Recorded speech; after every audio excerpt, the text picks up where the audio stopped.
Hello दोस्तों, जैन लिपि steno classes में आपका स्वागत है। आज की जो डिक्टेशन है वो निबंधात्मक डिक्टेशन होगी। डिक्टेशन की पीडीएफ और हार्डवेयर टेलीग्राम चैनल पे डाल दिए गए हैं। डिक्टेशन स्टार्ट होगी 3 सेकंड बाद। स्टार्ट।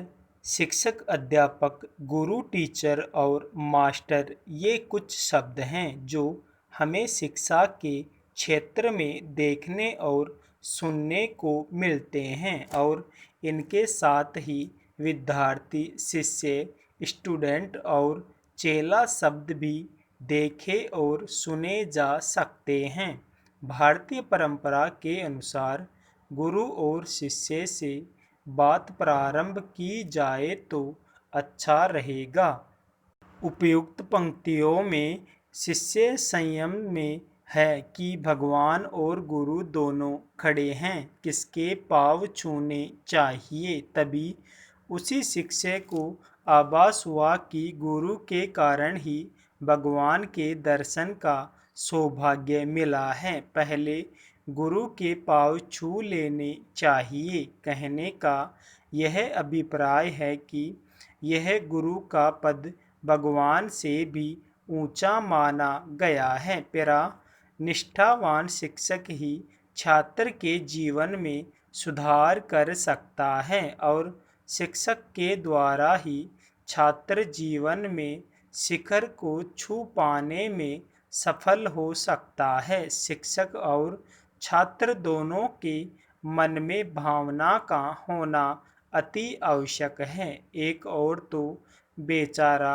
शिक्षक पूरे मनोवेग से छात्रों को पढ़ाने का प्रयास करे और दूसरी ओर छात्रों का ध्यान किन्हीं अन्य बातों में लगा रहे तो न शिक्षक को ही पढ़ाने में आनंद आएगा और न छात्रों का ही भला हो पाएगा। पेरा, छात्र जो भी ज्ञान अर्जुन के लिए समर्पण भाव से ध्यान देने की ही आवश्यकता होती है, तभी जीवन में उन्नति प्राप्त हो सकती है। प्राचीन काल में शिष्यों का समर्पण एक उदाहरण बनकर आज भी हमारे सम्मुख हैं। गुरु द्रोणाचार्य पांडवों को धनुर्विद्या में निपुण कर रहे थे और भील का बालक एकलव्य गुरु द्रोणाचार्य द्वारा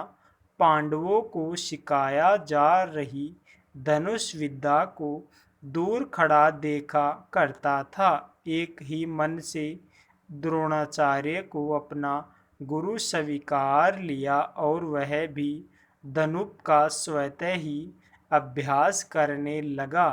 पारंगत होने पर एकलव्य ने जब अपनी विद्या का प्रदर्शन किया तो द्रोणाचार्य ने एकलव्य से उसके गुरु का नाम जानना चाहा। तब एकलव्य ने बताया कि मैंने मन से आपको गुरु स्वीकार कर यह धनु विद्या स्वयं ही सीखी है। इस पर गुरु दक्षिणा में एकलव्य ने अपने सीधे हाथ का अंगूठा काटकर द्रोणाचार्य को गुरु दक्षिणा में भेंट कर दिया। यही नहीं, मुनि वशिष्ठ और विश्वामित्र ने राम, लक्ष्मण, भरत, शत्रु को शिक्षित किया और संदीपन गुरु ने श्री कृष्ण को ज्ञान के साथ साथ सहज और सरल जीवन जीने का पाठ भी पढ़ाया।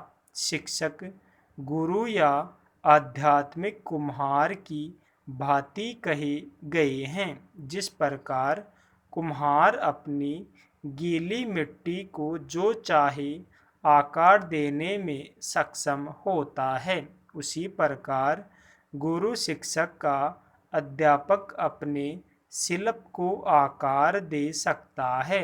अरस्तु ने अपने शिष्य सिकंदर को विश्व जीतने के लिए उकसाया तो चंद्रगुप्त को चाणक्य ने शिक्षित करके देश का इतिहास ही बदल दिया।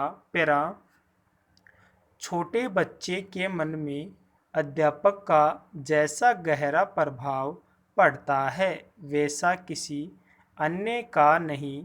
इसलिए अध्यापक का मार्गदर्शन होना परम आवश्यक है।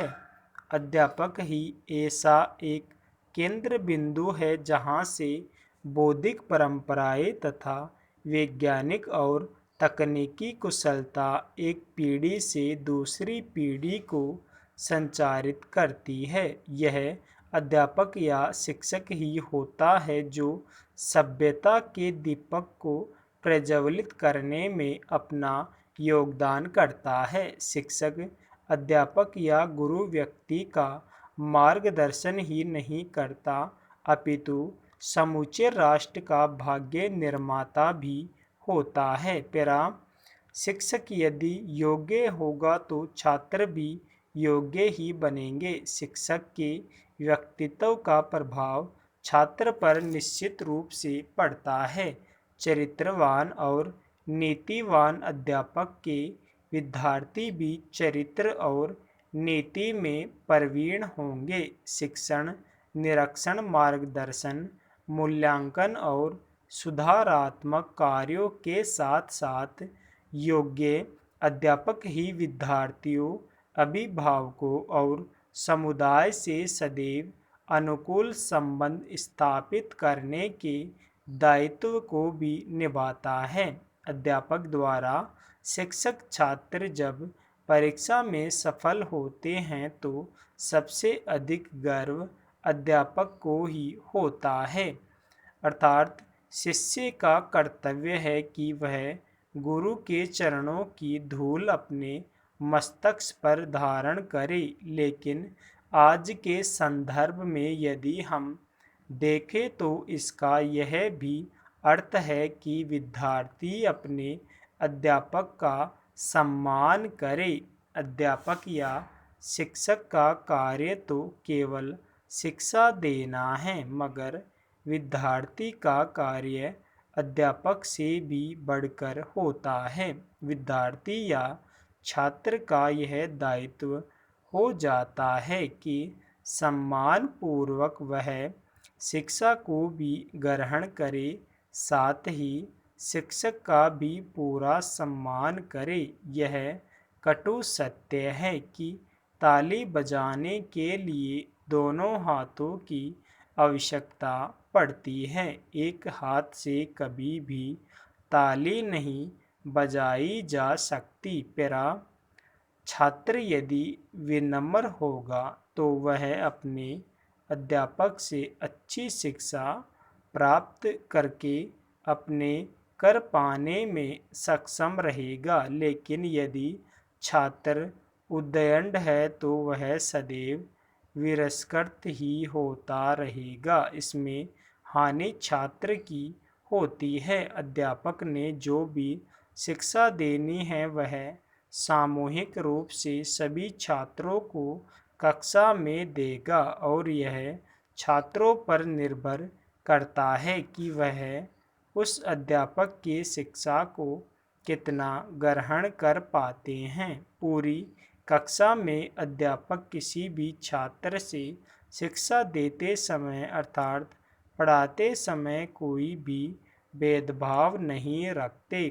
फिर भी परीक्षा परिणाम में कुछ छात्र असफल हो जाते हैं।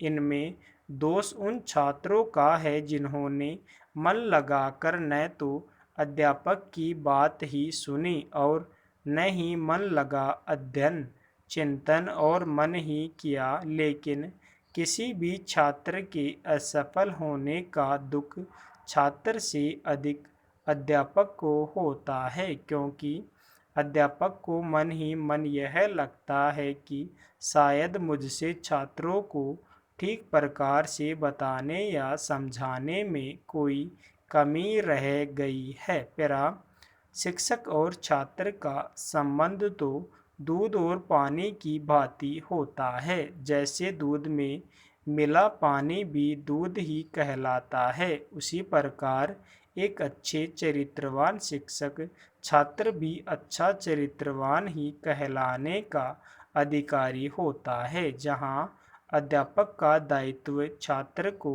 शिक्षा देना है, वही छात्र का भी कर्तव्य है अध्यापक द्वारा दी गई उस महत्वपूर्ण शिक्षा को ग्रहण कर जीवन में उन्नति पाता हुआ सदैव शिखर पर पहुंचकर अपने अध्यापक, अपने परिवार, समाज और राष्ट्र के नाम को ऊंचा करने का